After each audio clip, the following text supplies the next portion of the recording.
Very good evening, friends. आज initially we will start with oral test. ठीक है, आप बेशक जो आपके पास कोड है, कोड की कॉपी आप निकाल सकते हैं. ठीक है, कोड और रेगुलेशंस अपने पास रखिए. अब सेक्शन 29 है, निकाल लीजिए पहले, जिसके पास भी कोड है. और सेक्शन 29 में मुझे ये बताइए एक बार मैडम, सेक्शन 29 में पढ़ना जी, पहली क्लॉज. एक्चुअली 10-15 मिनट जो हम पहले डिस्कशन करने वाले हैं, इसका पर्पस ये है कि पढ़ना कैसे है हमें.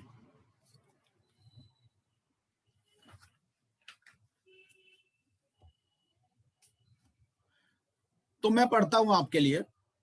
29 कहते हैं कि person shall not be eligible to submit a resolution plan if such person or any other person acting jointly or in concert with such person is an undischarged insolvent. ठीक है भाई, इंसॉल्वेंट है लेकिन अभी डिस्चार्ज नहीं हुआ. ठीक है. दूसरा है is a wilful defaulter in accordance with the guidelines of the Reserve Bank of India issued under the banking regulation act 1949 10 of 1949. तो अब आप ये बताइए कि विलफुल डिफॉल्टर कौन हो सकता है.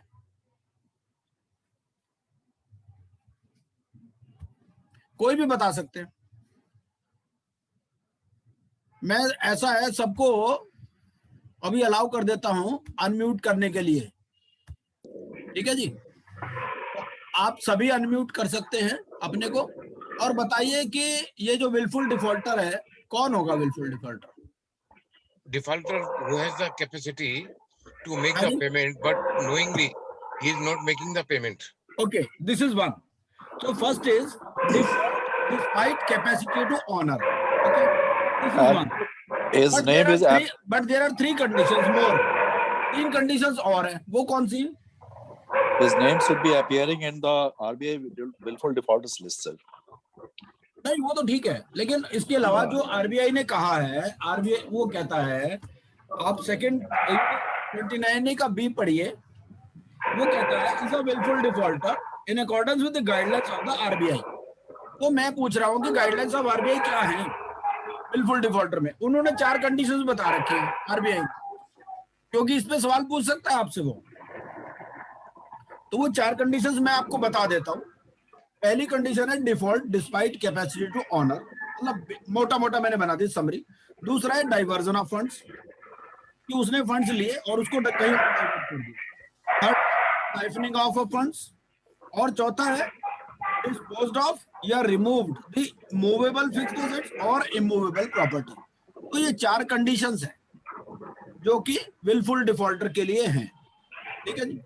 पहला है default despite capacity to honour. दूसरा है डाइवर्जन ऑफ फंड्स. तीसरा है और चौथा है disposed of public removed the movable fixed assets और इमूवेबल प्रॉपर्टी. किसकी आवाज आ रही है भाई? फिर सबको म्यूट करना पड़ेगा. आप देख लो कैसे चलाना चाहते हो मीटिंग को. गुप्ता जी सबको म्यूट कर दो. जिसको बोलना है वही अनम्यूट करेगा. नहीं तो चैट बॉक्स में आंसर दो फिर. और क्या नहीं, इस तरह हर एक को देखना चाहिए. बहुत डिस्टर्बेंस आ रहा है.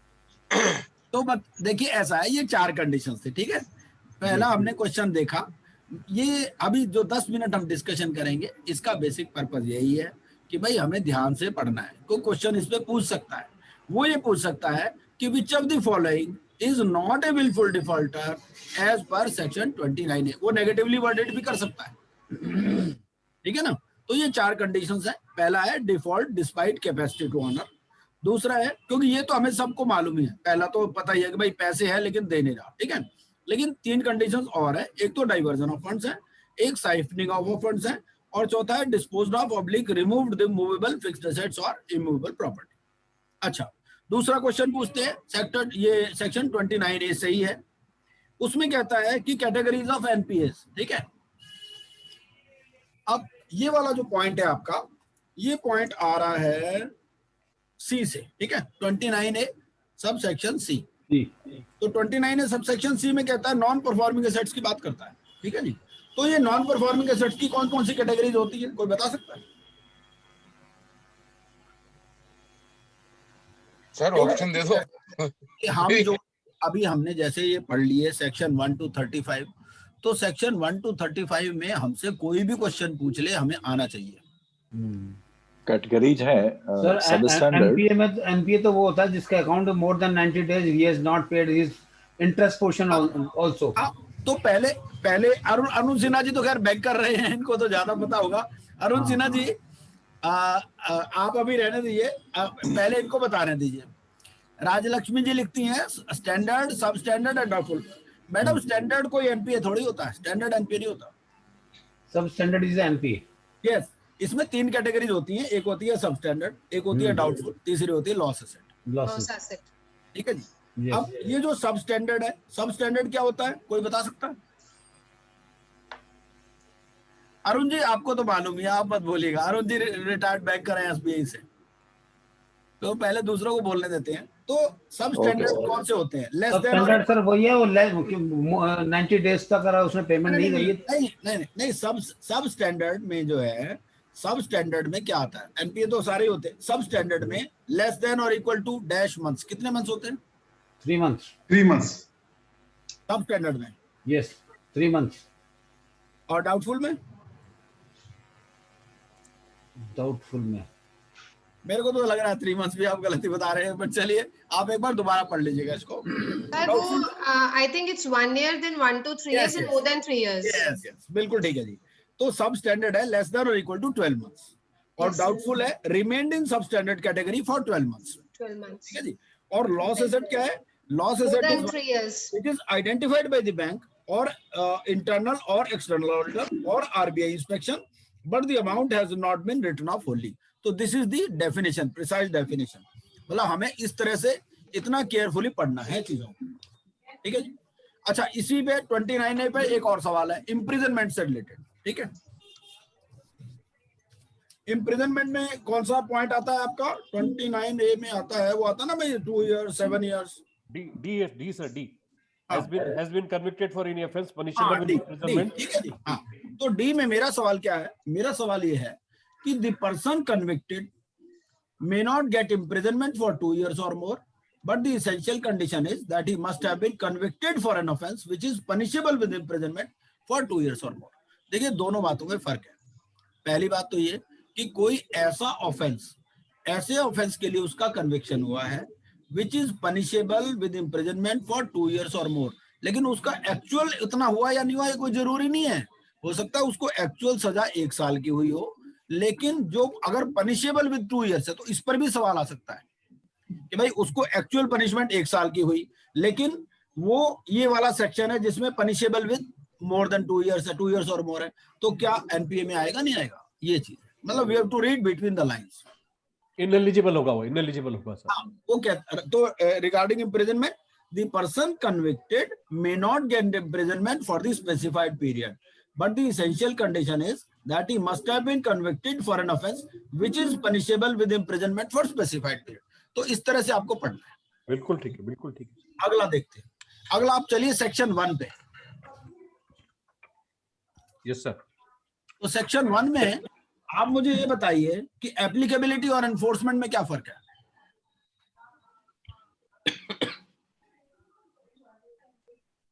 एनफोर्समेंट आफ्टर नोटिफिकेशन होगा ना सर? हाँ बिल्कुल ठीक है, बिल्कुल सही है। और एप्लीकेबिलिटी मतलब लॉ तो बन गया पर जब तक नोटिफाई नहीं हुआ तो एनफोर्समेंट नहीं। एप्लीकेबिलिटी का मतलब बताइए ना, क्या एप्लीकेबिलिटी का? भाई कहते हैं एप्लीकेबल, तो क्या मतलब है उसका? एप्लीकेबल जुडिक्शन और area. Yes, very right Soni साहब, बिल्कुल सही बोल रहे हैं कि applicability is with respect to jurisdiction and enforcement is by way of notification, and different sections and subsections may be notified separately or made enforceable from different days। Different times। अच्छा, एक और पॉइंट है इसमें, section 2E देखिए आप। Section 2E बात करता है personal guarantors to corporate debtors. इसमें अभी रिसेंटली क्या हो रहा है कि सेक्शन 2E पर एक क्वेश्चन उठा दिया एडवोकेट जो हरीश साल्वे हैं उन्होंने। हाँ सर। उन्होंने क्या कहा?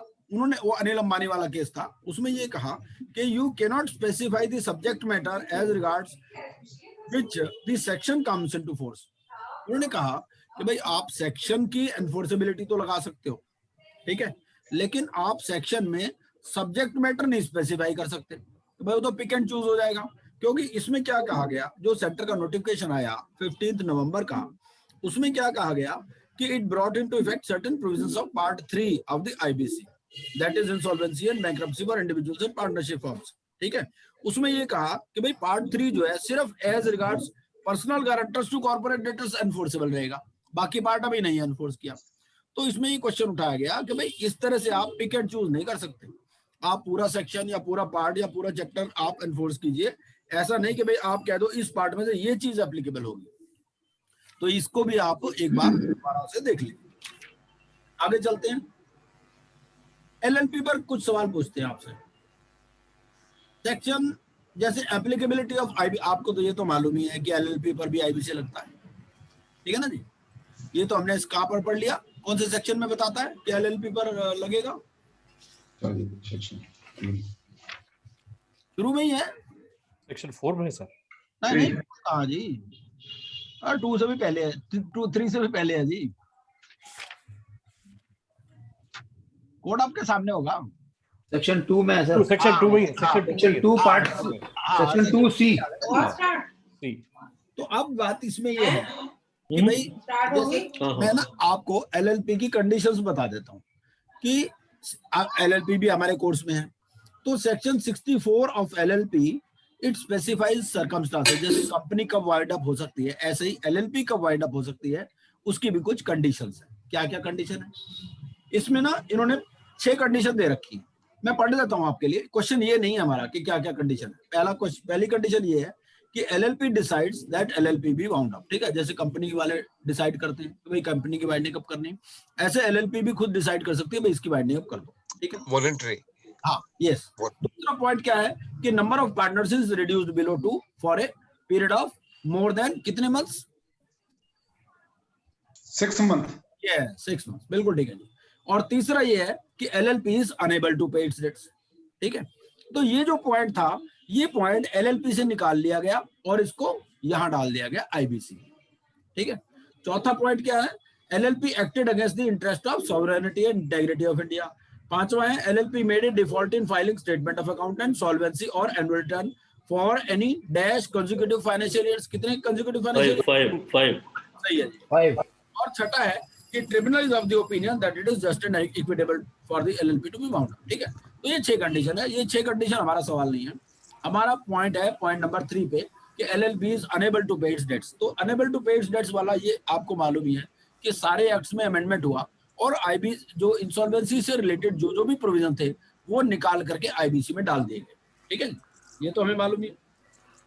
अब इसमें 2 तरह से एलएलपी की वाइंडिंग अप हो सकती है आईबीसी में। कैसे? एक तो वॉलंटरी वाइंडिंग अप हो सकती है, जैसे कंपनी की वाइंडिंग अप हो सकती है, ऐसे ही एलएलपी की भी अगर वॉलंटरी वाइंडिंग अप करनी हो तो वो कहा सेक्शन 59 में जाएंगे। ठीक है, और जो अदर केसेस है वो एज पर एलएलपी एक्ट जाएंगे। ठीक है, तो और अच्छा, इसके बाद में सेक्शन 3 सबसेक्शन 14 निकालिए आप। Yes sir. तो सेक्शन 3 सबसेक्शन 14 में क्या है, डेफिनेशन ऑफ फाइनेंशियल इंस्टीट्यूशन। ठीक है जी, तो मेरा क्वेश्चन है डेफिनेशन ऑफ फाइनेंशियल इंस्टीट्यूशन पर। आप ये बताइए क्या ग्रामीण बैंक फाइनेंशियल इंस्टीट्यूशन में आएंगे? No sir. आएंगे। Yes Yes, yes, foreign bank yes. आएंगे? फॉरेन बैंक भी आएंगे। प्राइवेट सेक्टर बैंक आएंगे? आएंगे सर। वैसे उन्होंने नाम दे Yes. रखा है। देखिए मैं आपको बता देता हूँ कौन कौन से बैंक इसमें आएंगे। एक तो शेड्यूल्ड बैंक में, एक तो स्टेट कोऑपरेटिव बैंक्स आ जाते हैं जो नेचुरली रिकॉग्नाइज्ड है। ठीक है ना, और अर्बन कोऑपरेटिव बैंक इसमें आते हैं, एसबीआई एंड एसोसिएट्स आते हैं, नेशनलाइज्ड बैंक आते हैं, प्राइवेट सेक्टर के भी बैंक्स आ सकते हैं, फॉरेन बैंक्स भी आ सकते हैं और ग्रामीण बैंक भी आ सकते हैं फाइनेंशियल इंस्टीट्यूशन में। ठीक है, Plus NBFC, sir. नहीं। एनबीएफसी नहीं आएगा इसमें ना, नहीं। एनबीएफसी तो फाइनेंशियल सर्विस प्रोवाइडर में आ गया ना वो। Oh, sorry. हाँ. Actionable claim. अब एक्शनेबल क्लेम पे अगला सवाल है, तो एक्शनेबल क्लेम जो है, एक्शनेबल क्लेम कहां पर डिफाइंड है, कौन से एक्ट में डिफाइंड है?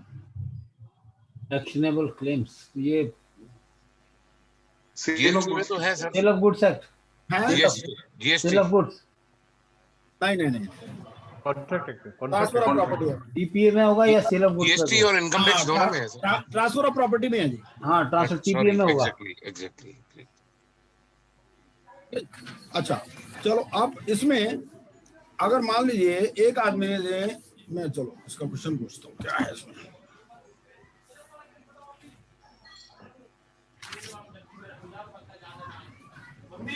पेन पकड़ाइए वहां से।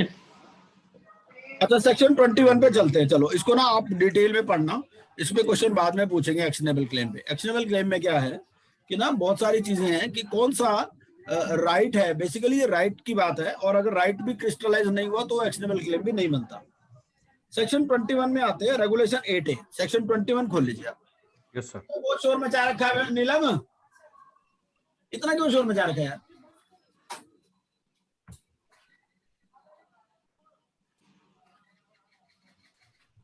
सेक्शन 21 में देखते हैं जी रेगुलेशन 8A। ये आता है claim by creditors in a class, ठीक है जी।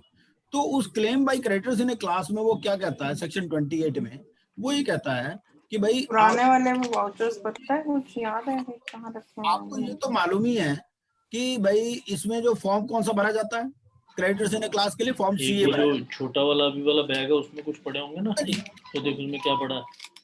जो कौन सा सेक्शन बताया? 21 सेक्शन, ये उसी बैग में से निकाल के लाइए। सेक्शन 21 ढूंढना पड़ेगा कहाँ रखे। सीओसी।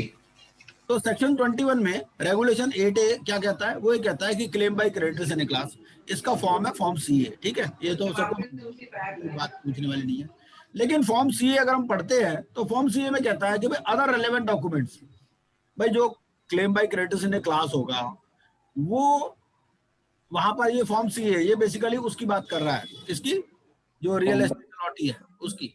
तो वहां पर वो अदर रेलेवेंट डॉक्यूमेंट्स में क्या क्या डॉक्यूमेंट दे सकता है जो रियल एस्टेट अलॉटी है, क्या डॉक्यूमेंट देगा? बीवीए दे देगा, बिल्डर बायर एग्रीमेंट। मैं आपको 3-4 डॉक्यूमेंट बताता हूँ, आप बताइए ये हो सकते हैं नहीं हो सकते। एक तो agreement for sale, yes, letter of allotment, yes sir. Receipt of payment made, yes, और some other document evidencing existence of debt. तो ये चारों चीजें इसमें हो सकती है, इस तरह से वो सवाल पूछते हैं आप। यस, ठीक है जी। अच्छा इसमें ये है, एक और बात इसमें आती है, जो क्रेडिटर्स इन ए क्लास है उनको क्या होता है, जो पब्लिक अनाउंसमेंट में ना आजकल 3 इंसॉल्वेंसी प्रोफेशनल के नाम दिए जाते हैं, उन 3 इंसॉल्वेंसी प्रोफेशनल में से उनको एक चूज करना होता है। Yes sir. तो a creditor in a class में indicate its choice of an insolvency professional from amongst the 3 choices provided by the IRP in the public announcement, ठीक है, to act as its authorised representative. अब ये जो choice है ये कैसे exercise होती है? ये जो मेजोरिटी है ना, मैक्सिमम वाला। हाँ बिल्कुल सही है, हाँ जी। तो this choice shall be made by voting और subject to approval of tribunal within 2 days of the verification of claims received. मतलब पहले तो अपने फॉर्म सीए में ही वो भर देगा कि भाई मुझे ये वाला चाहिए, ठीक है ना। तो उसके बाद क्या होगा, उस हिसाब से वो वोटिंग डिसाइड करके और अप्रूवल लिया जाता है इसमें ट्रिब्यूनल का with in 2 days of the verification of claims received, ठीक है। अच्छा एक और बात इसमें ऑथराइज्ड रिप्रेजेंटेटिव से रिलेटेड, कि ये जो ऑथराइज्ड रिप्रेजेंटेटिव है क्या इसका भी कोई रोल होता है रिसीट या वेरिफिकेशन ऑफ क्लेम्स में, या नहीं होता? नहीं सर, हाँ इसका कोई रोल नहीं, ठीक है। वो रोल जो है वो आईआरपी को डिसाइड करना है, जो रिसीट या वेरिफिकेशन ऑफ क्लेम्स है। ऑथराइज्ड रिप्रेजेंटेटिव का इसमें कोई रोल नहीं है। अच्छा सेक्शन 21 पे एक दूसरा सवाल भी है कि ये जो वोटिंग शेयर है, वोटिंग शेयर कैसे डिसाइड होता है? In proportion to the financial debt, ठीक है ना। उसमें इंटरेस्ट भी इंक्लूड होता है, तो इंटरेस्ट का रेट क्या होता है? 8%। 8% per annum unless a different rate has been agreed to between the parties. अब चलिए सेक्शन 11 निकालिए एक बार। सेक्शन 11 में हम लोगों को मालूम ही है क्या क्या कंडीशन दे रखी हैं कि भाई कौन फाइल नहीं कर सकता, ठीक है ना। तो इसमें इनएलिजिबल। हाँ इसमें पहली बात आती है कि कॉर्पोरेट डेटर अंडरगोइंग सीआईआरपी। अब मेरा सवाल ये है कि भाई इसमें लिखा है सेक्शन 11 में कि कॉर्पोरेट डेटर जो विच इज अंडरगोइंग सीआईआरपी वो एप्लीकेशन फाइल नहीं कर सकता, तो क्या फाइनेंशियल क्रेडिटर या ऑपरेशनल क्रेडिटर वो फाइल कर सकता है? भाई कह देंगे यार इसमें तो कॉर्पोरेट डेटर लिखा है, जब कॉर्पोरेट डेटर लिखा है तो फाइनेंशियल क्रेडिटर या ऑपरेशनल क्रेडिटर तो इसमें लिखा नहीं है, तो क्या वो फाइल कर सकता है? यस या नो? कर सकता है, क्योंकि ये सेक्शन रिस्ट्रिक्शन बता रहा है कॉर्पोरेट डेटर और फाइनेंशियल क्रेडिटर, कॉर्पोरेट ओसी पे कुछ नहीं कर रहा, नहीं कह रहा तो अलाउड है। नहीं पर ऐसा है जी, नहीं कर सकता वो।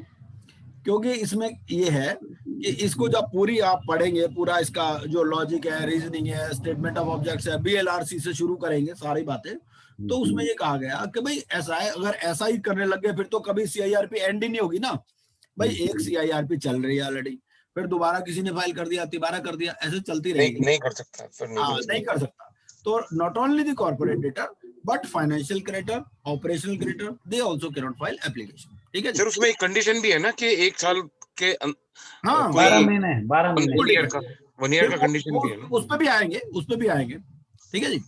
अब दूसरी कंडीशन, ये पहली कंडीशन की बात थी, ठीक है, इसको आप और ध्यान से पढ़िएगा। दूसरी कंडीशन क्या कहता है? दूसरी कंडीशन कहता है कि corporate debtor having completed CIRP 12 months preceding the date of making of the application। ठीक है। तो डेट ऑफ कंप्लीशन का यहाँ क्या मतलब है? जिससे 12 महीने हो गए वो नहीं कर सकता। कौन सी डेट होगी? डेट ऑफ ऑर्डर होगी, डेट ऑफ रेजोल्यूशन प्लान होगी, क्या होगी? डेट ऑफ रेजोल्यूशन प्लान नहीं, date of order, date of submission of date of application। Order of executing authority approving the resolution। हाँ, डेट ऑफ executing authority। तो यहाँ date of completion का मतलब है, क्योंकि ऐसे ना वो 3-4 ऑप्शन डाल देगा तो कंफ्यूज हो जाओगे आप ये। तो date of completion here means date of order of the tribunal approving the resolution. ठीक है जी। अच्छा, अब आगे देखते हैं।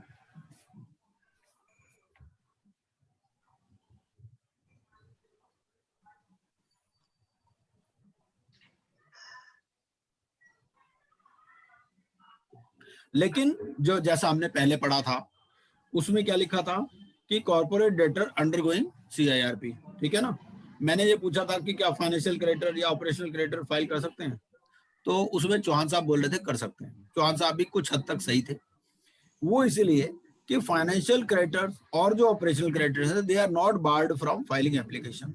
वो लेकिन किस सिचुएशन में? उस सिचुएशन में if the corporate debtor defaults within the conditions of the corporate plan. जो कॉर्पोरेट प्लान चल रहा है, जो रेजोल्यूशन प्लान चल रहा है, अगर उसकी कंडीशंस में डिफॉल्ट होता है तो ये एप्लीकेशन फाइल कर सकते हैं। A financial creditor, operational creditor may approach the tribunal for initiating CIRP against the defaulting corporate debtor. फिर क्लॉज C पे चलते हैं इसकी। तो क्लॉज C क्या कहती है? कॉर्पोरेट डेटर और a financial creditor violating the terms of resolution plan. ठीक है जी।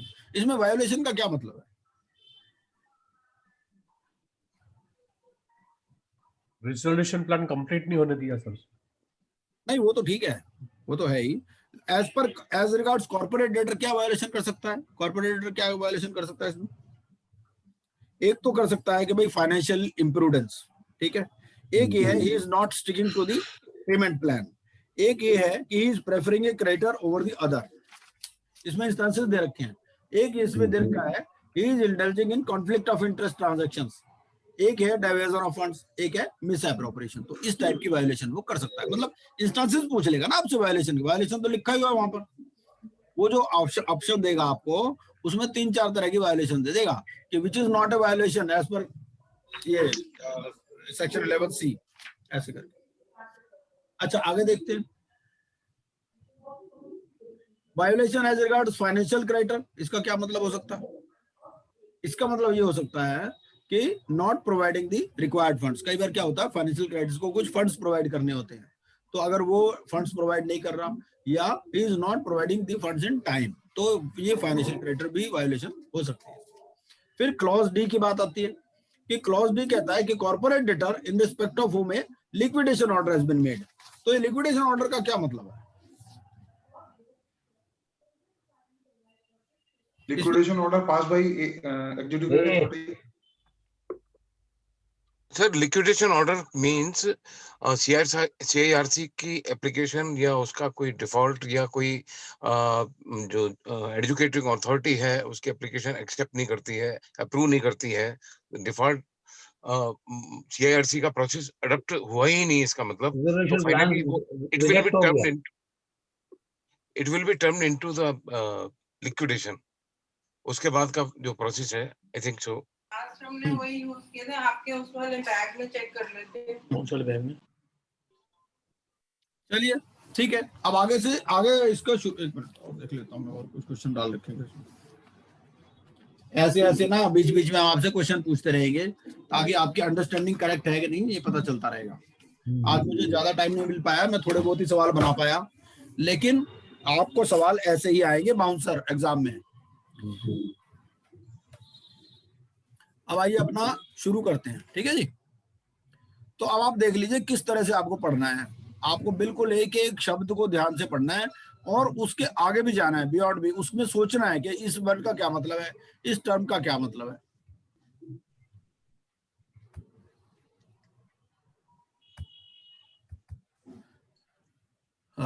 Now I hope my screen is visible to you. Yes, sir. है ना जी।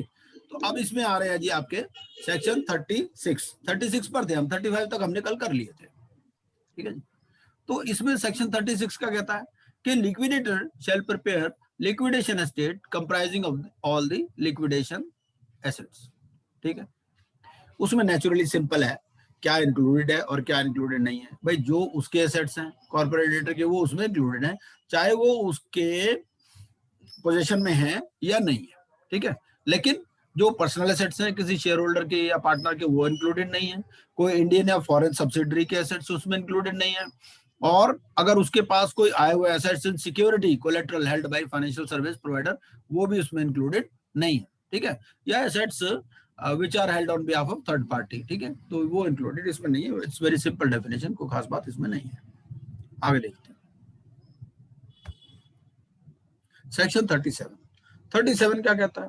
सेक्शन 37 ये कहता है कि creditor it may require liquidator to provide them financial information relating to CD, ठीक है ना। तो क्रेडिटर कोई भी लिक्विडेटर से इंफॉर्मेशन मांग सकता है और लिक्विडेटर को इंफॉर्मेशन 7 डेज में देनी होगी। ऐसा ही कॉरेस्पॉन्डिंग प्रोविजन वहां पर उसमें भी था, जो रेजोल्यूशन प्रोफेशनल से भी कुछ इंफॉर्मेशन मांग सकते हैं और उसको भी इंफॉर्मेशन देनी होती है, वो 7 डेज का पीरियड है। सेक्शन 38 क्या कहता है। सेक्शन 38 बात करता है कि लिक्विडेटर क्या करेगा। लिक्विडेटर विल रिसीव और कलेक्ट द क्लेम्स, ठीक है। इसमें 13 डेज का पीरियड है, 30 डेज का पीरियड है, और वहां पर सीआईआरपी में ये पीरियड था 14 डेज का, ठीक है। एंड ए क्रेडिटर में withdraw his claim is similar option is not available in CIRP. वहां पर विड्रॉ नहीं हो सकता, यहाँ पर विड्रॉ हो सकता है, ठीक है। और ये जो क्लेम हो सकता है withdraw with in 14 days of its submission. आगे देखते हैं। अब ये सिंपल सी बात है, लिक्विडेटर क्या करेगा। लिक्विडेटर के पास क्लेम्स आ गए, ठीक है, उनको उसने वेरीफाई कर लिया। वेरिफिकेशन टाइम कितना है, within 7 days after the last date of filing claim. Last date of filing की क्लेम क्या है, 30 डेज, ठीक है। 30 days from the date of advertisement, ठीक। अब इसमें एडमिट करेगा या रिजेक्ट करेगा। एडमिट भी या तो फुल्ली एडमिट कर लेगा या पार्टली एडमिट कर लेगा, या अगर रिजेक्ट करेगा तो he will record reasons in writing, ठीक है। और अपना जो डिसीजन है लिक्विडेटर ये क्रेडिटर्स को और कॉर्पोरेट डेटर को बता देगा, ठीक है, within 7 days of such admission और rejection. And liquidator shall determine the value of claims, ठीक है। अब इनके बेसिस पे उसने जो क्लेम्स आए उसके बेसिस पे वैल्यू ऑफ क्लेम्स वो बना लेगा। और क्रेडिटर जो है अगर मान लीजिए किसी का क्लेम एक्सेप्ट नहीं हुआ तो वह एडजुडिकेटिंग अथॉरिटी के पास अपील कर सकता है within 14 days of the receipt of such decision. ये सेक्शन 42 कहता है, ठीक है। फिर 43 क्या कहता है। 43 ये कहता है कि liquidator will apply to adjudicating authority for order if it is of the opinion that the corporate debtor has executed a preferential transaction, ठीक है। अब हम ये 43, 44, 45 इन तीनों को इकट्ठा पढ़ते हैं, ठीक है। ये जो सेक्शन 43, 44 और 45 है इनमें क्या लिखा हुआ है। इसमें लिखा हुआ है कि अगर कोई प्रेफरेंशियल ट्रांजैक्शन है, कोई अंडर वैल्यू ट्रांजैक्शन है, कोई एक्सटॉर्शनेट ट्रांजैक्शन है, कोई फ्रॉडुलेंट ट्रांजैक्शन, उसके लिए अगर लिक्विडेटर को लगता है कि भाई ये कोई ऐसी ट्रांजैक्शन हुई है तो वो क्या करेगा, he will apply to adjudicating authority. अपने आप उसने कोई डिसीजन नहीं लेना, ठीक है ना। तो he will apply to the adjudicating authority for terming such transaction as preferential transaction. वो एडजुडिकेटिंग अथॉरिटी का जब ऑर्डर आ जाता है तो उसका इफेक्ट ये होता है कि उस ट्रांजैक्शन का जो इफेक्ट है उसको रिवर्स किया जाता है, ठीक है। प्रेफरेंशियल कब मानी जाती है भाई, alteration in priority of payment हो गया, ठीक है। बेसिक बात इसमें यही है, ठीक है। लेकिन इसमें एक इम्यूनिटी दी गई है कि अगर कोई ट्रांजैक्शन इंफॉर्मेशन यूटिलिटी के पास रजिस्टर्ड है तो उसमें कोई भी ऐसा फिर वो जो है प्रेफरेंशियल ट्रांजैक्शन नहीं मानी जा सकती एज पर सेक्शन 43। इसमें एक और इंपॉर्टेंट बात है, any transfer under order of a court is not precluded ये वर्ड आप ध्यान से पढ़ना है, नॉट प्रिक्लूडेड। नॉट प्रिक्लूडेड का मतलब क्या हुआ? इंक्लूडेड। इंक्लूडेड अंडर, अगर कोई transfer under order of court भी हुई है तो भी वो प्रेफरेंशियल ट्रांजैक्शन मानी जा सकती है, क्योंकि इसमें लॉजिक ये है, वो कहते हैं भाई कोर्ट जब कोई भी डिसीजन देता है तो वो उन पर्टिकुलर फैक्ट्स और सर्कमस्टांसेस के बेस पर देता है। तो हो सकता है ये वाला एंगल वहां पर ना आया हो, ये क्रॉप अप ही ना हुआ हो, ठीक है ना। तो कोई भी ट्रांजैक्शन जो अंडर ऑर्डर ऑफ कोर्ट भी हुई है उसको भी प्रेफरेंशियल ट्रांजैक्शन माना जा सकता है, ठीक है। और ये पीरियड यहाँ पर लिक्विडेशन में भी 2 साल और 1 साल है। 2 साल रिलेटेड पार्टी, और ये एसपी सिंह जी आपका वो उसमें आ रहा है, आप म्यूट कर लीजिए। अच्छा, सॉरी सर। कोई नहीं, तो हो गया सर? हाँ हो गया। तो अब इसमें क्या है, 2 साल और 1 साल है। 2 साल होता है रिलेटेड पार्टी, और अगर अनरिलेटेड पार्टी है तो 1 साल है, ठीक है। रिलेटेड पार्टी की डेफिनेशन हम पहले ही पढ़ चुके हैं 524 में। और ये जो order of adjudicating authority, it shall not affect any interest in property which was acquired from a person other than corporate debtor and was acquired in good faith and for value, ठीक है। इसी तरह से under value transaction है। Under value transaction कौन सी होती है? Under value transaction होती है, मान लीजिए एक कंपनी ने प्रॉपर्टी 100 करोड़ रुपए में खरीदी और उसको दूसरे को ट्रांसफर कर दिया 50 करोड़ में, तो ये अंडर वैल्यू ट्रांजेक्शन, ठीक है। इसमें भी पीरियड वही 2 साल और 1 साल है। इस केस में भी क्या होगा कि वो प्रॉपर्टी वापस हो जाएगी कंपनी को, उसका इफेक्ट बेसिकली रिवर्स हो जाएगा, ठीक है। अगर कोई सिक्योरिटी क्रिएट कर दी तो वो सिक्योरिटी भी रिलीज हो जाएगी, और अगर कोई पैसा दे दिया तो पैसा भी वापस करना पड़ेगा, ठीक है। इसके अलावा कई बार क्या होता है, मान लीजिए लिक्विडेटर भी खुद मिला हुआ है, ठीक है, और लिक्विडेटर ने कोई ऐसी ट्रांजैक्शन बताता ही नहीं है एडजुडिकेटिंग अथॉरिटी को, तो कोई भी मेंबर या कोई भी क्रेडिटर वो भी एडजुडिकेटिंग अथॉरिटी को एप्लीकेशन दे सकता है, ठीक है। और adjudicating authority may order to reverse the transaction and require IBBI to initiate disciplinary action against liquidator या आरबी, ठीक है। तो उसके अगेंस्ट में भी एक्शन हो सकता है। ये सिंपल सी बात है। 46 में वही पीरियड की बात है, 2 साल और 1 साल, ठीक है। 47 क्या कहता है? 47 ये कहता है कि क्रेडिटर्स, शेयर होल्डर्स या जो पार्टनर्स है वो भी एडजुडिकेटिंग अथॉरिटी को एप्लीकेशन दे सकते हैं। 48 क्या कहता है? 48 ये कहता है कि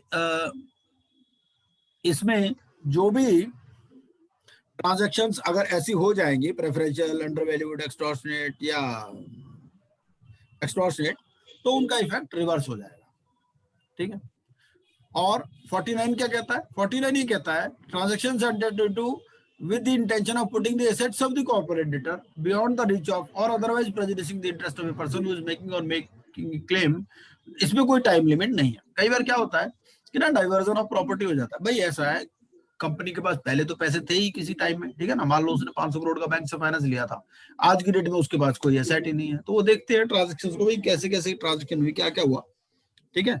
अब ट्रांजेक्शन अगर मान लो कोई इस तरह से हुई कि which prejudices the interest of a person who is making or may make a claim against the corporate debtor, तो उसमें कोई टाइम लिमिट नहीं है। जैसे मतलब 48 तक तो टाइम लिमिट है, 2 साल और 1 साल, यहाँ पर कोई टाइम लिमिट नहीं है, ठीक है। मतलब बेसिकली फ्रॉडुलेंट ट्रांजैक्शन, तो फ्रॉड में कोई टाइम पीरियड नहीं है।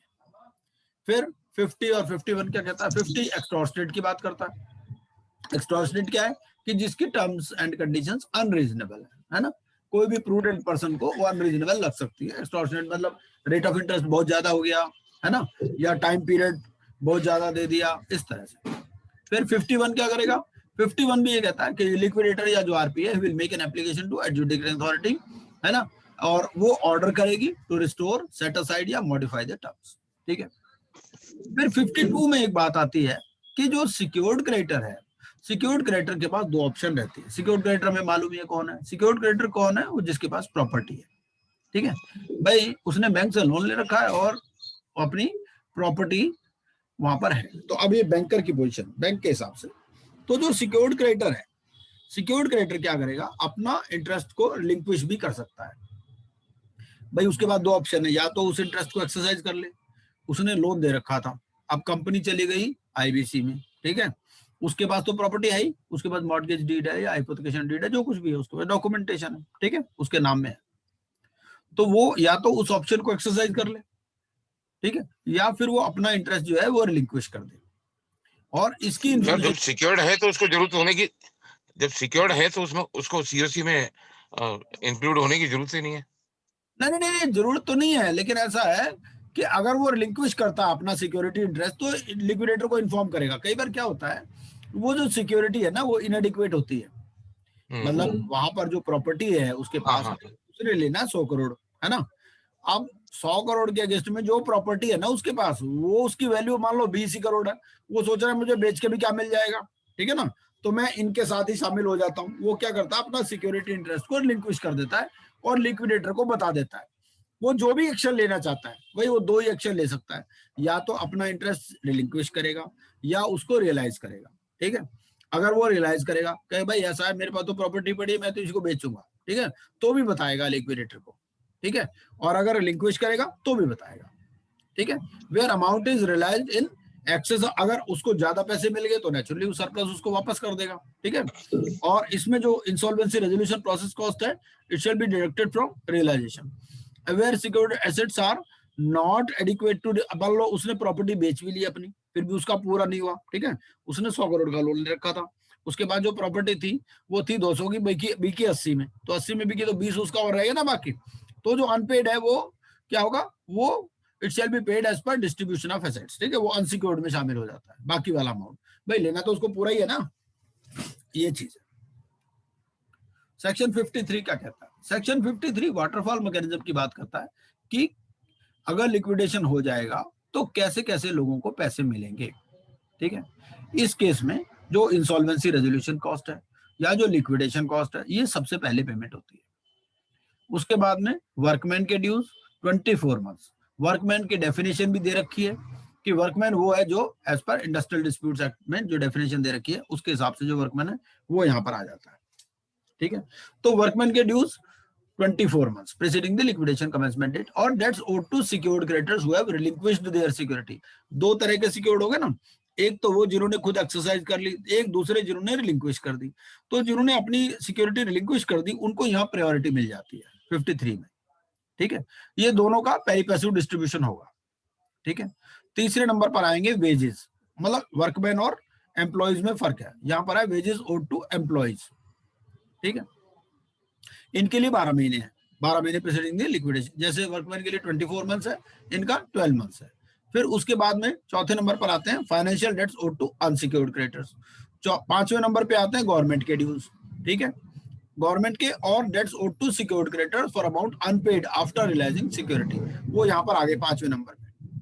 6ठे नंबर पर अगर कोई और रिमेनिंग डेट्स एंड ड्यूज है वो आ जाएंगे। 7वें नंबर पर प्रेफरेंस शेयर होल्डर और 8वें नंबर पर इक्विटी शेयर होल्डर।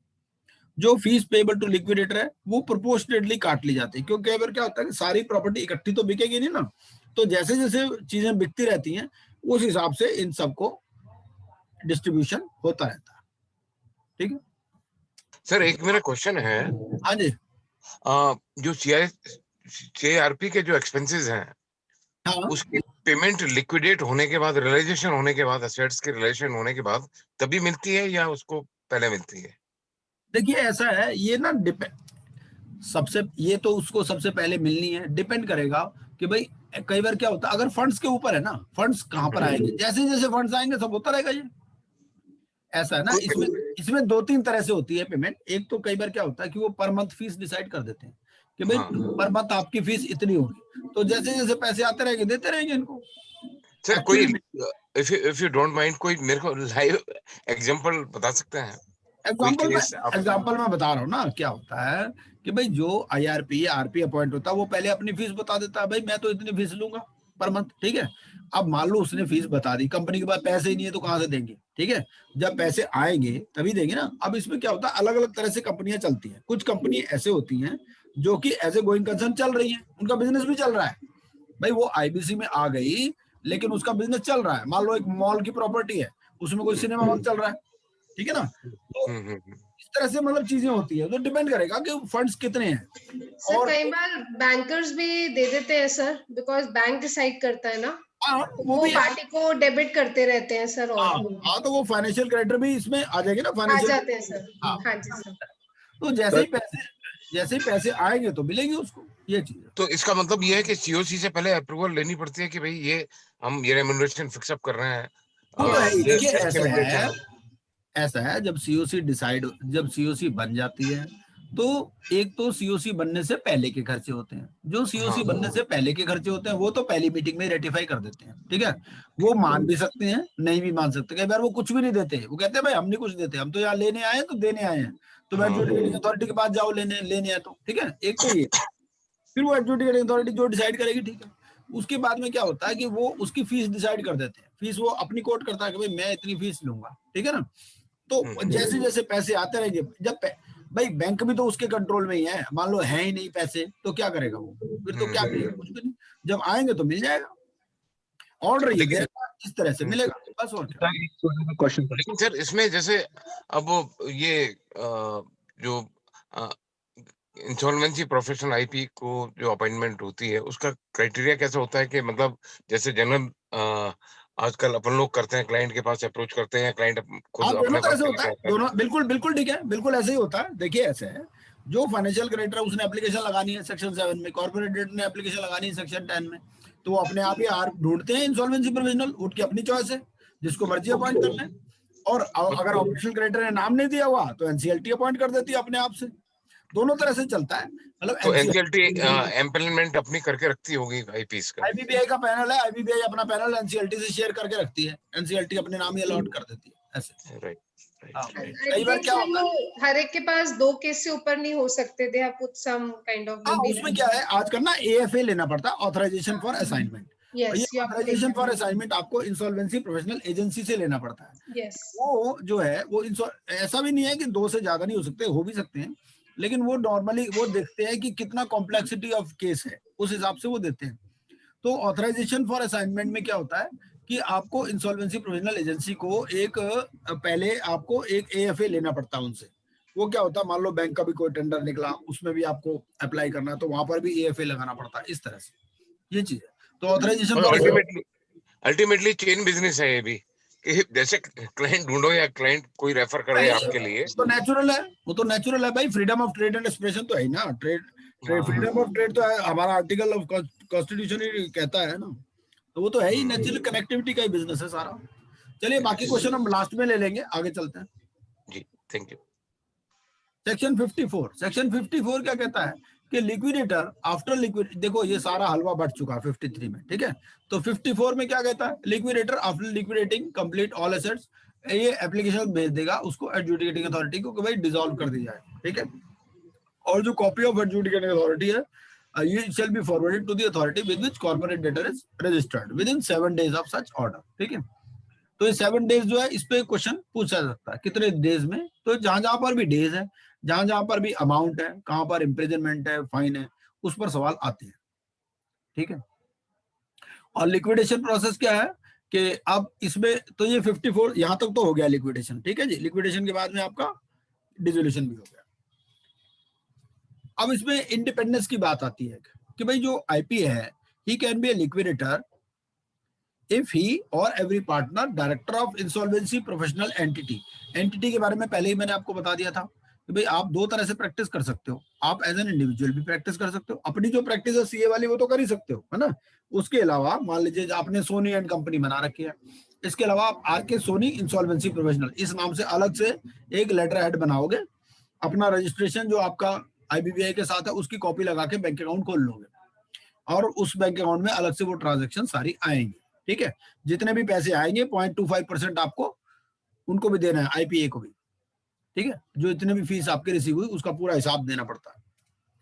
अब यहाँ पर इंडिपेंडेंस की बात है, तो कौन आईपी लिक्विडेटर बन सकता है, लिक्विडेटर नेचुरली वही बन सकता है कि अगर वो या उसका पार्टनर या डायरेक्टर इंडिपेंडेंट है, ठीक है ना। तो इंडिपेंडेंट कैसे डिसाइड होगी, इंडिपेंडेंट डिसाइड होगी जैसे वो आपने इंडिपेंडेंट डायरेक्टर अगर आप बन सकते हैं किसी कंपनी में अंडर कंपनी एक्ट 2013, तो आप यहाँ पर भी इंडिपेंडेंट मान लिए जाएंगे, ठीक है। पहली बात तो ये है। फिर आप रिलेटेड पार्टी नहीं होने चाहिए, कॉर्पोरेट डेटर का रिलेटेड पार्टी की डेफिनेशन दे ही रखी है, ठीक है। या फिर आप एम्प्लॉय, पार्टनर या प्रोप्राइटर नहीं रहे हो, ठीक है। और पिछले 3 साल में आप ऑडिटर नहीं रहे, कंपनी सेक्रेटरी या कॉस्ट ऑडिटर, ठीक है। तो ये सारी आपके पास कंडीशंस हैं। या कंसल्टिंग फर्म हैविंग टर्नओवर 10% और more of his gross turnover from CD, ठीक है। आपकी कंपनी की टर्नओवर है मान लीजिए 50 लाख रुपए, और उस 50 लाख रुपए में से 30 लाख रुपए आपको उसी कॉर्पोरेट डेटर से आ रहे हैं जिसकी इंसॉल्वेंसी चल रही है, ठीक है। तो उस केस में आप उस कंपनी के लिक्विडेटर नहीं बन सकते, ठीक है। Liquidator shall disclose if he has any pecuniary interest. आगे चलो। प्लीज एक बार रिपीट करिए प्लीज। ये जो आप एग्जांपल दे रहे थे 50 लाख 30 लाख, इसमें क्या लिखा है कि भाई independence shall be deemed to be compromised if you are a consulting firm having turnover 10% or more of his gross turnover from corporate debtor। ठीक है भाई, आपकी कंसल्टिंग फर्म है, आपकी जो कंसल्टिंग फर्म की 10% या उससे ज्यादा की टर्नओवर उसी कॉर्पोरेट डेटर से आ रही है जो कि लिक्विडेशन में है। ठीक है, मतलब ये है कि आपकी टर्नओवर मान लीजिए 50 लाख रुपए है और 50 लाख रुपए में से 20 लाख रुपए की कंसल्टेंसी फीस आप उसी कंपनी से रिसीव कर रहे हैं जो कि आईबीसी में है, जो लिक्विडेशन में है, तो आप उस कंपनी के लिक्विडेटर नहीं बन सकते। ओके, ये एग्जांपल इसीलिए दिए जाते हैं कि मतलब ताकि जल्दी समझ में आ जाता थोड़ा और। Hello sir, independent director insolvency professional बन सकता है? हाँ, क्यों नहीं बन सकता? क्यों नहीं बन सकता? बिल्कुल बन सकता है। उसी कंपनी में जहाँ सेम कंपनी में नहीं बन पाएगा ना सर, सेम कंपनी में कैसे बनेगा? नहीं हो सकता। नहीं, सेम कंपनी में तो बन ही नहीं सकता। सेम वो तो रिलेटेड पार्टी हो जाएगी। और क्या? अरे भाई वो तो रिलेटेड पार्टी में नहीं आ जाएगा, वो तो सस्पेंडेड डायरेक्टर का पार्ट बनेगा सर, वो तो वैसे भी। तो वो तो नहीं हो सकता। लेकिन इसमें ये कहा गया कि भाई जो कंडीशंस हैं इंडिपेंडेंट डायरेक्टर के लिए कंपनीज एक्ट में, मतलब अगर आप किसी कंपनी में इंडिपेंडेंट डायरेक्टर के लिए एलिजिबल है, समझ रहे हो, वही कंडीशन यहाँ पर भी है। मतलब इंडिपेंडेंस वाली डिग्री आपको देखनी है वहां से, ये बात है। वो ये नहीं कि उसी कंपनी में आप बन जाओ, वो तो वैसे भी नहीं बन पाओ। उसके बाद में चैप्टर 4 पर आते हैं हम, fast track corporate insolvency resolution process. इस फास्ट ट्रैक में क्या कहा गया?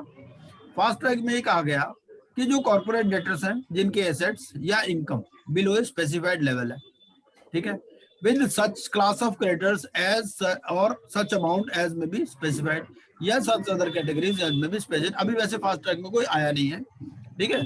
तो इस केस में फास्ट ट्रैक में क्या होता है, उन्होंने ना आधा पीरियड कर दिया, कंडीशंस ऑलमोस्ट सेम ही है। तो उसमें जैसे 180 डेज प्लस 90 था, तो यहाँ पर 90 प्लस 45 कर दिया, ठीक है। क्योंकि अगर मान लीजिए आपके एसेट्स या इनकम बिलो स्पेसिफाइड लेवल है, या फिर जैसे इसमें स्टार्टअप्स वगैरह को भी उन्होंने इंक्लूड किया। उसके बाद में अगला आपका आता है सेक्शन 56। ये पहले यहाँ पढ़ के फिर हम दोबारा बैक पे चलेंगे जरा। सेक्शन 56 क्या कहता है? सेक्शन, मैं क्या म्यूट कर दूंगा सबको, मेरे को ऐसा लग रहा है कुछ गड़बड़ चल रही है पीछे, आवाज आती जा रही है। ठीक है जी, अब म्यूट कर दिया मैंने सबको। तो सेक्शन 56 क्या कहता है? सेक्शन 56 कहता है time period for completion of fast track corporate insolvency resolution process, ठीक है, वो 90 प्लस 45। और यहाँ पर ये क्या कहता है? ये कहता है कि भाई अगर आपको एक्सटेंशन लेनी है तो एक्सटेंशन लेने के लिए आपको 75% यहाँ वोटिंग शेयर है, मतलब इंस्टेड ऑफ 66, जैसे वहां पर 66 है ना, अभी इसके वैसे प्रोविजंस नोटिफाई नहीं हुए। और थर्ड इसमें आता है on receipt of an application under subsection 2 if the adjudicating authority is satisfied that the subject matter is such that the fast track। अब कई बार क्या होता है, तो इसमें भी वही है कि भाई एक बार से ज्यादा आपको एक्सटेंशन ग्रांट नहीं होगी। तो 90 डेज का इनिशियल पीरियड है और 45 डेज की वन टाइम एक्सटेंशन है। और इसमें आपको जो कमेटी ऑफ क्रेडिटर है उसका अप्रूवल चाहिए 75% इंस्टेड ऑफ 66।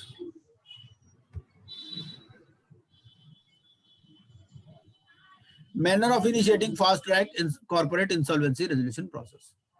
ये जो fast track corporate insolvency resolution process है, ये फाइल हो सकती है क्रेडिटर से या कॉर्पोरेट डेटर से। अब आपको लग रहा होगा यार एक वर्ड गायब हो गया इसमें से, जो हम वहां फाइनेंशियल और ऑपरेशनल की बात कर रहे थे, यहाँ पर एक ही है सिर्फ, ठीक है ना। यहाँ पर क्या हो गया, यहाँ एक ही रह गया, क्रेडिटर, ऑपरेशनल और फाइनेंशियल मिक्स हो गए दोनों। तो इसमें एप्लीकेशन लगा सकता है कौन? क्रेडिटर या कॉर्पोरेट डेटर। और उसके साथ क्या लगाएगा? Proof of the existence of default as evidence by records available with information utility और such other means as may be specified by the board and such other information as may be specified by the board to establish that the corporate debtor is eligible for fast track corporate insolvency resolution process, ठीक है। तो उसके बाद में section 58 क्या कहता है? Section 58 बात करता है कि applicability of chapter 2 to this chapter. Chapter 2 क्या है हमारा? चैप्टर 2 है CIRP से रिलेटेड। तो वो ये कहता है कि यहाँ जो कॉर्पोरेट जो इंसॉल्वेंसी रेजोल्यूशन प्रोसेस के जो प्रोसेस है या जो उसके प्रोविजंस हैं relating to offences and penalties under chapter 7, ये इस पर भी अप्लाई होंगे, मतलब फास्ट ट्रैक पर भी अप्लाई होंगे। मतलब वो पूरा प्रोसेस इन्होंने यहाँ पर दोबारा नहीं बताया। ठीक है, अब 59 करने से पहले एक बार हम जरा पीछे चलते हैं।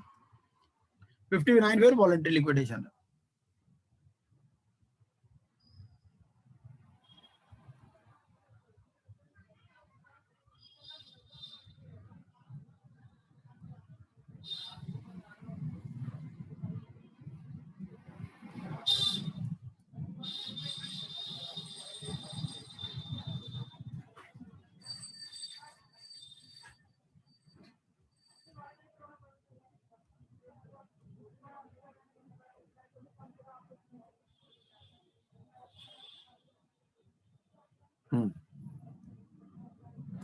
ये यहाँ पर आ गया आपका सेक्शन 55 टू सेक्शन 58। ये तो हमने 55 तो देख लिया, एसेट्स या इनकम बिलो स्पेसिफाइड लेवल है या क्लास ऑफ क्रेडिटर्स या such amount of debt as may be notified. ठीक है, तो अब इसमें नोटिफिकेशन आया है, एक नोटिफिकेशन नंबर इतना डेटेड 14/6/2017 का। उसमें क्या कहा गया? एक तो ये कहा गया भाई फास्ट ट्रैक वाले ये प्रोविजन है इस पर लगेंगे तो स्मॉल कंपनी पर लगेंगे। ठीक है, फिर वो लगेंगे स्टार्टअप पे, startup other than partnership firm as defined in the notification number इतना। और फिर जो अनलिस्टेड कंपनी है जिसके टोटल एसेट्स जो है नॉट एक्सीडिंग 1 करोड़ है, तो उन पर ये वाले प्रोविजन लगेंगे। ठीक है, टाइम पीरियड इसमें 90 डेज का है, जो उस केस में नॉर्मल में 180 था, यहाँ पर 90, एक्सटेंशन यहाँ पर 45 है, वहां पर 90 थी। ठीक है, प्रोसेस सेम है।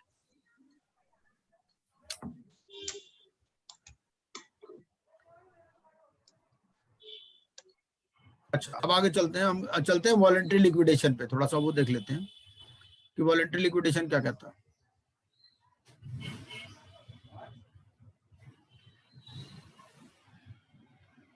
वॉलंटरी लिक्विडेशन में क्या है,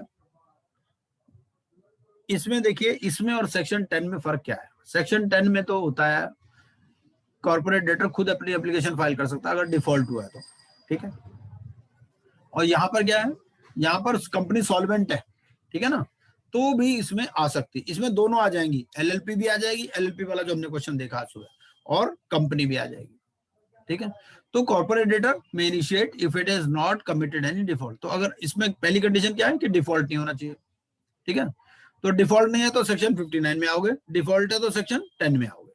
तो where corporate person is registered as a company और एज LLP, और उसमें ये कंडीशन होंगी क्या क्या? पहला, एक तो डिक्लेरेशन आ जाएगा, किससे? मेजॉरिटी ऑफ डायरेक्टर्स या डेजिग्नेटेड पार्टनर्स से। ठीक है, और इसमें एक तो ऑडिटेड फाइनेंशियल स्टेटमेंट आ जाएंगे आपके प्रीवियस 2 इयर्स की, और रिपोर्ट आएगी of the valuation of the asset. Report of valuation of assets किस लिए देनी होती है? बेसिकली इसलिए देनी होती है कि आपकी कंपनी सॉल्वेंट है।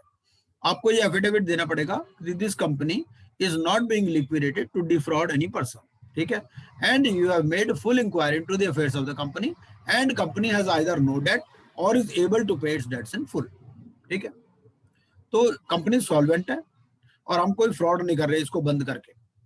ठीक है ना, आप डिक्लेरेशन लाओगे मेजॉरिटी ऑफ डायरेक्टर्स या डेजिग्नेटेड पार्टनर्स, उसके साथ में आप ऑडिटेड फाइनेंशियल स्टेटमेंट दोगे प्रीवियस 2 इयर्स की, और रिपोर्ट दोगे of the valuation of assets. ठीक है, और इसमें company shall notify the ROC and board with in 7 days of such resolution और सब्सिक्वेंट अप्रूवल ऑफ क्रेडिटर्स। ठीक है, तो आपको क्या करना है कि एक तो आपको एक स्पेशल रेजोल्यूशन पास करनी है, ठीक है, या फिर 3/4 जो मेजॉरिटी है आपके LLP वाले partners, they should agree to it. और इनके ये जो 4 वीक्स के within 4 weeks of declaration आपको एक स्पेशल रेजोल्यूशन पास करनी है जनरल मीटिंग में। ठीक है, प्रोवाइडेड वेयर कंपनी ओज एन, अगर मान लीजिए, या 2 सिचुएशन हो सकती हैं, या तो कंपनी के पास डेट होगा या नहीं होगा। अगर कंपनी के पास डेट नहीं है तो आपने स्पेशल रेजोल्यूशन पास कर दी जनरल मीटिंग में। ठीक है, और ये डिक्लेरेशन आपने दे दिया। ठीक है, और इसमें ये जो date of commencement of voluntary liquidation है, ये मानी जाएगी जो डेट ऑफ रेजोल्यूशन पास्ड है। ठीक है, इन AGM।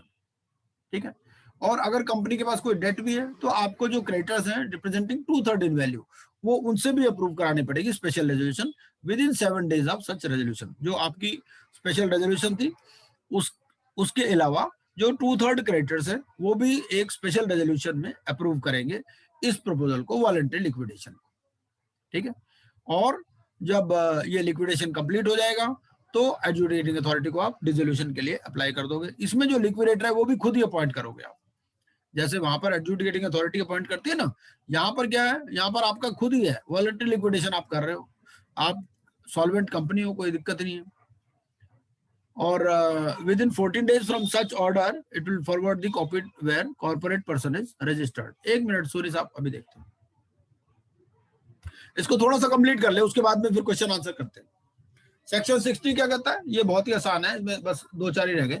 60 कहता है कि एडजुडिकेटिंग अथॉरिटी कॉर्पोरेट पर्संस में एनसीएलटी है, और जो अगर कॉर्पोरेट गारंटर है या जो पर्सनल गारंटर है कॉर्पोरेट डायरेक्टर का, उसमें भी एनसीएलटी ही है।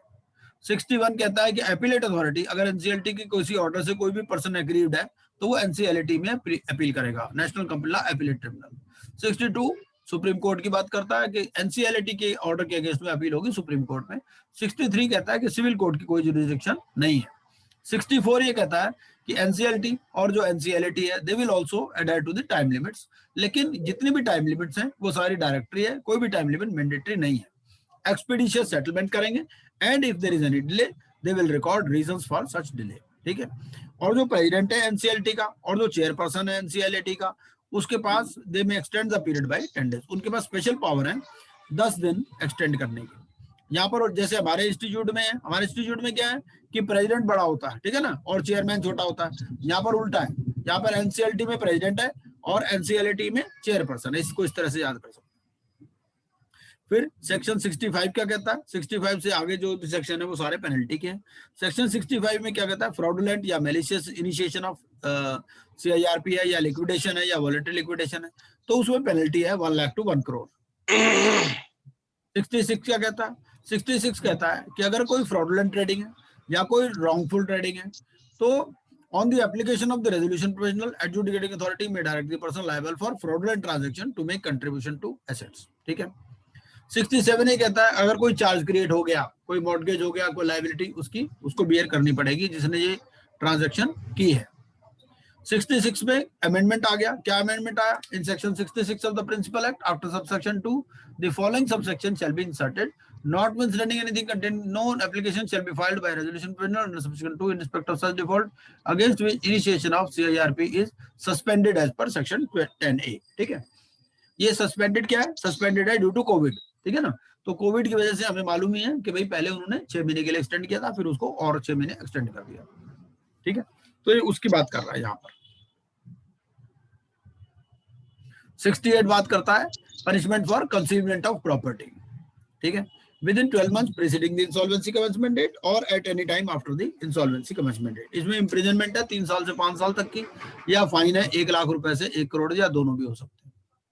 फिर 69 में क्या है, पनिशमेंट फॉर ट्रांजैक्शंस डिफ्रॉडिंग क्रेडिटर। आपने कोई गिफ्ट कर दिया, ट्रांसफर कर दिया, कोई कंसीलमेंट कर दिया, रिमूवल ऑफ प्रॉपर्टी कर दिया टू डिफ्रॉड क्रेडिटर्स, तो उसमें इम्प्रिजनमेंट है 1 year to 5 years, या फाइन है 1 लाख to 5 crore, या दोनों भी हो सकता है।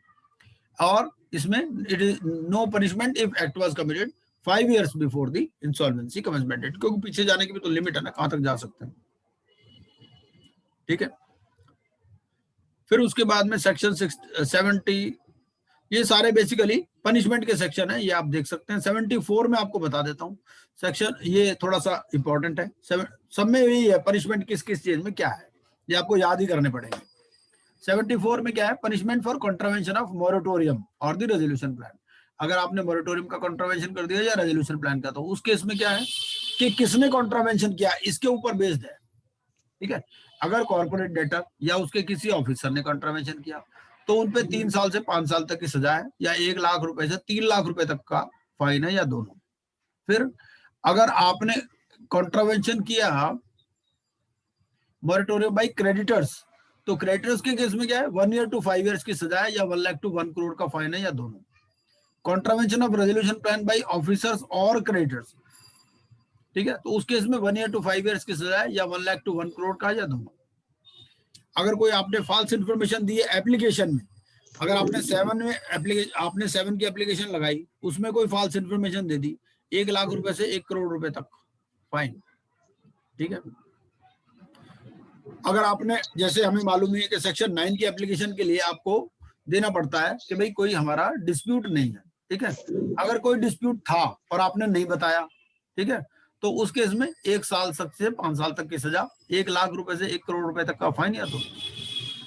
फिर अगर आप कॉर्पोरेट डेटर हो, आप एप्लीकेशन लगा रहे हो सेक्शन 10 में, उसमें कोई फॉल्स इन्फॉर्मेशन दे रहे हो, ठीक है, तो उसमें क्या है, 3 साल से 5 साल तक की सजा, 1 लाख से 1 करोड़ तक का फाइन या दोनों।